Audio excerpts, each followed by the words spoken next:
아침에 나로 주의 인자한 말씀을 듣게 하소서. 성도 여러분 안녕하세요. 수요일입니다.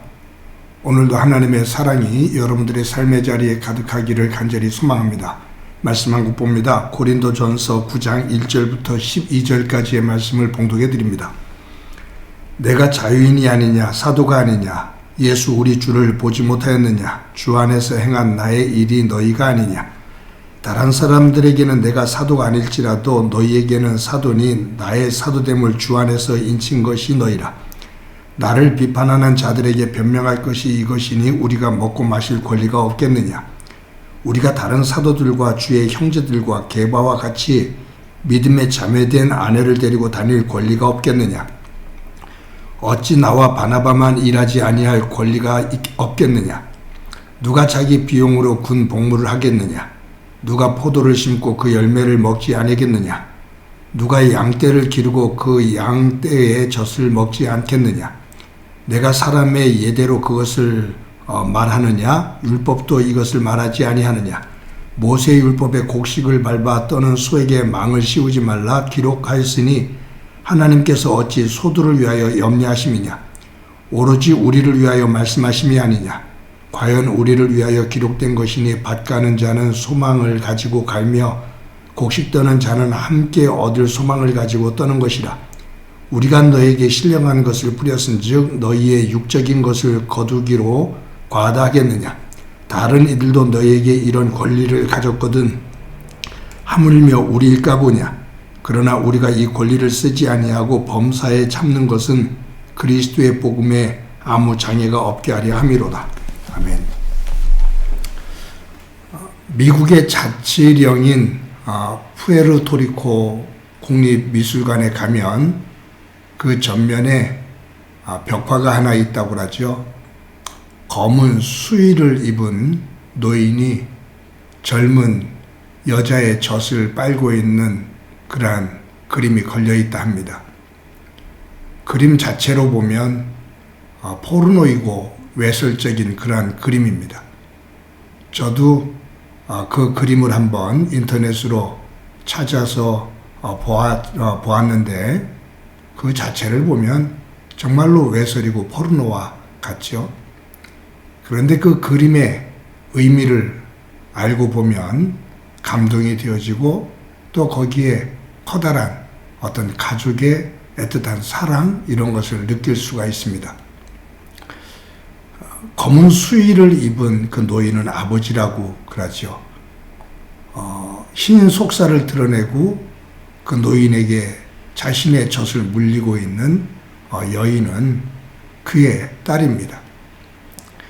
이 노인은 푸에르토리코의 독립 또 그리고 자유를 위해서 싸웠던 독립투사입니다.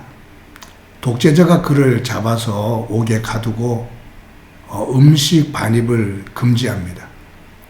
그래서 이 노인은 감옥에서 서서히 굶어서 죽게 되어지는 상황입니다. 이 이야기를 듣고 딸이 면회를 가지요. 굶어서 죽어가는 힘이 없는 아버지를 위해서 자신이 할 수 있는 것은 아이를 낳았는데 젖이 불어있는 그 상태 속에서 자신의 젖을 아버지 입에 물려서 그 젖을 먹이는 그러한 장면을 그린 겁니다. 가족의 애틋한 사랑이죠. 헌신입니다.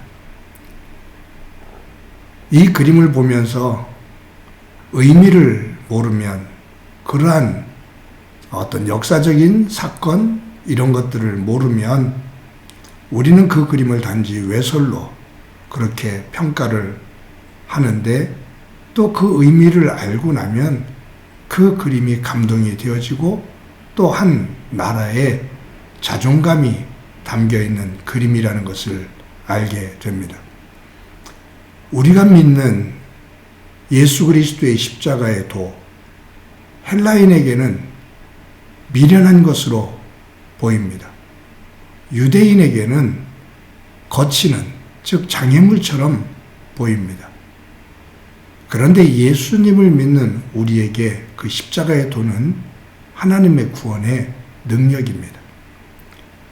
그러니 똑같은 것도 어떤 시각에서 어떤 마음을 가지고 보느냐에 따라 그 평가가 달라지고 나에게 주는 영향력이 달라집니다. 오늘 본문에 보면 사도 바울이 고린도 교회 교인들에게 자신의 사도권에 대한 이야기를 해요.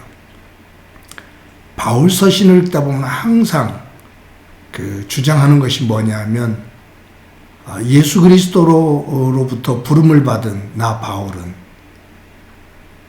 이 부분을 꼭 강조합니다. 하나님으로부터 부름을 받은 나 바울은 그러면서 자신이 사람들이 아닌 하나님으로부터 부름을 받은 사도라는 것을 강조해요. 바울이 이처럼 자신의 사도권을 강조하는 이유는 바울이 예수님을 따랐던 제자가 아니었잖아요. 예수님을 박해하던 사람이잖아요.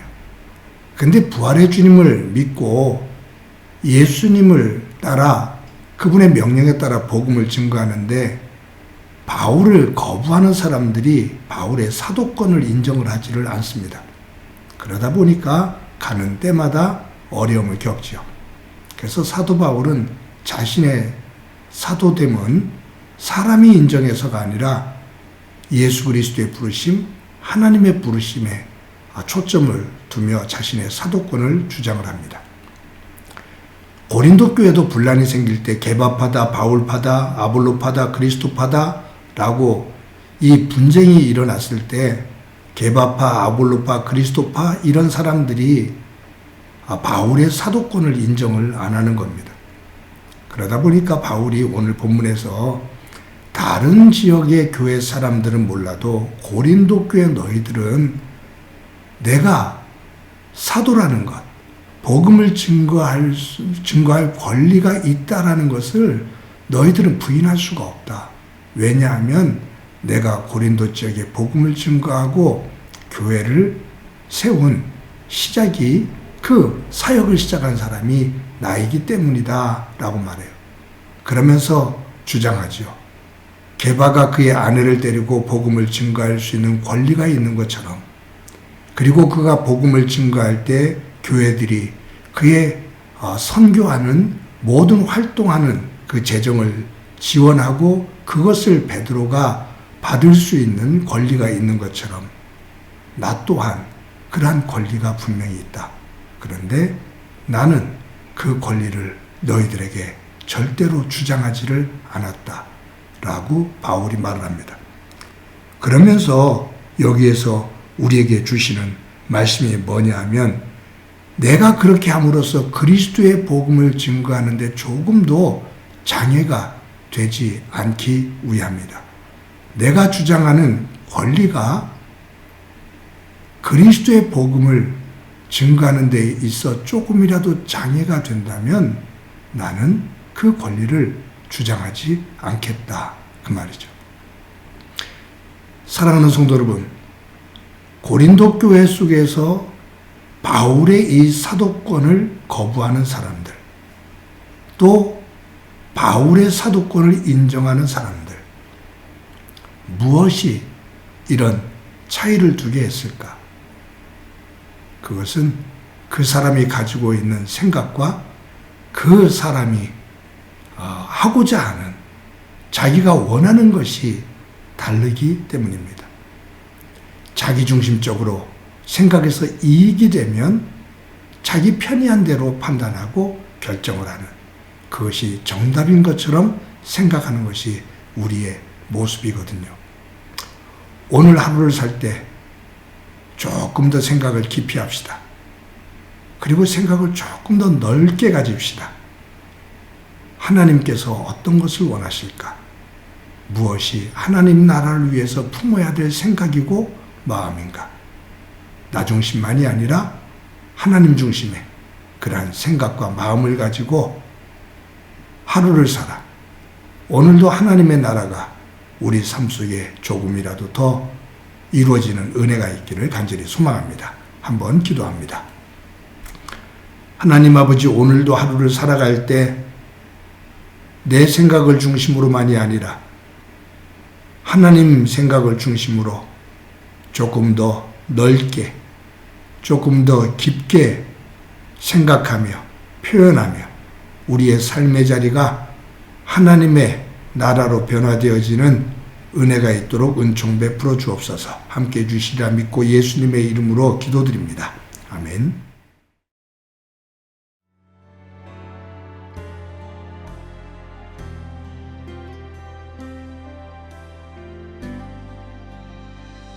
아버지, 당신의 마음이 있는 곳에 나의 마음이 있기를 원해요. 아버지, 당신의 눈물이 고인 곳에 나의 눈물이 고이길 원해요. 아버지, 당신이 바라보는 영혼에게 나의 두 눈이 향하길 원해요. 아버지, 당신이 울고 있는 어두운 땅에 나의 두 발이 향하길 원해요.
아버지, 당신의 마음이 있는 곳에 나의 마음이 있기를 원해요.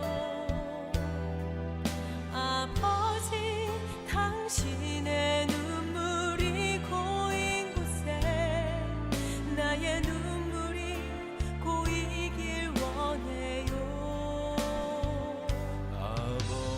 당신이 바라보는 영혼에게 나의 두 눈이 향하길 원해요. 아버지, 당신이 울고 있는 어두운 땅에 나의 두 발이 향하길 원해요.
당신의 삶 되기를